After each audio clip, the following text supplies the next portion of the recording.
Let's get back to the issue at hand. I'll just give you a sense of what's going on with the right in terms of how excited they are at the prospect of, I mean, it's an interesting choice. I think from Mitch McConnell's perspective, and we should say the continuing resolution passed today. And there's two issues with it being a clean continuing resolution that passed in the House. It is the only must-pass bill, as far as I know, between now and the election. I think the debt ceiling was in a deal, I think from last year, if I recall correctly, will not come up again until, of course, Joe Biden is president, if we're lucky, or Donald Trump is president sometime next year. So there are no other must-pass bills. Holding up that bill would not have ultimately prevented Mitch McConnell from holding hearings, Senate hearings. But it could have signaled, and we'll talk more about this later, it could have signaled to the country like, hey, this is a real problem, and the Democrats are doing everything they can to fight it. But there's actually something that's a little bit more material, and I will talk about that in a bit as well, about the Affordable Care Act, that this continuing resolution could have basically taken the threat to the Affordable Care Act off the table. More on that in a moment. But I think Mitch McConnell's calculation is he wants this Supreme Court justice sat. And he is less concerned about its impact on the election than its impact on his legacy.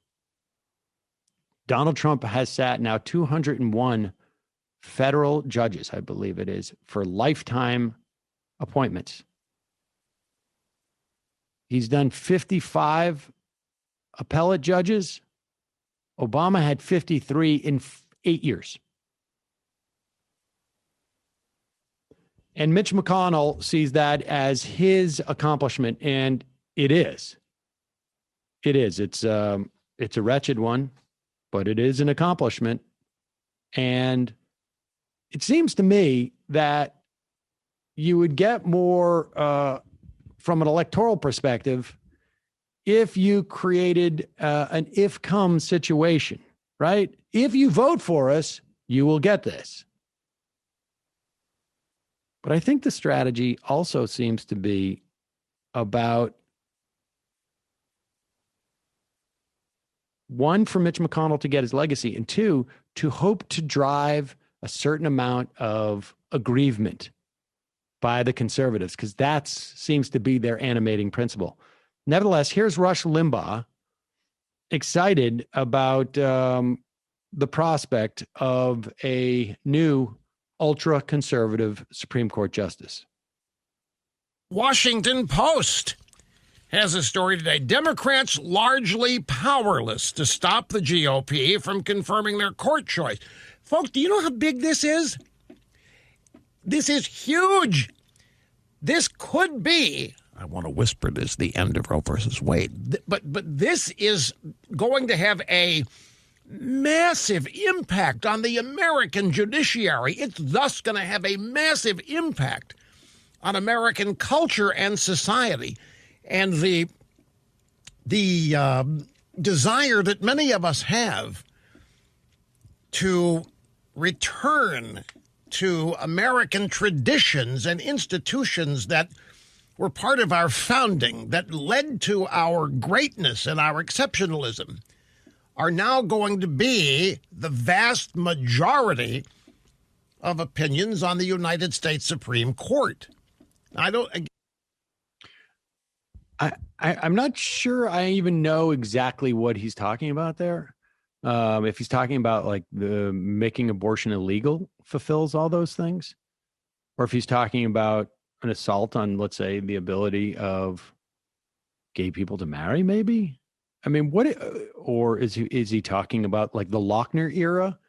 Are a lot of people really excited at the prospect of federal agencies being unable to actually do their job because they are basically defanged by a Supreme Court? What do you guys think he's talking about there? Miscegenation? Yeah. Yeah, I think it all goes back to miscegenation. Well, honestly, though, like what, like is it? I mean, what they must be talking about abortion and anti-gay marriage. I mean, he doesn't, or maybe just like I don't know. I mean, what other things get so cultural? Transgender rights, maybe. Culture and society. So, I mean, it's the whole thing. I don't know. I don't know either what he's talking about, but he's very excited. And to a certain extent, it's going to implicate every part of our lives. I don't know that's going to be cultural as much as it's going to be economic. Some instances, I guess you could say it's cultural, but it's really going to be about rights. It's going to be about voting rights. It's going to be about civil rights. It's going to be about economic rights.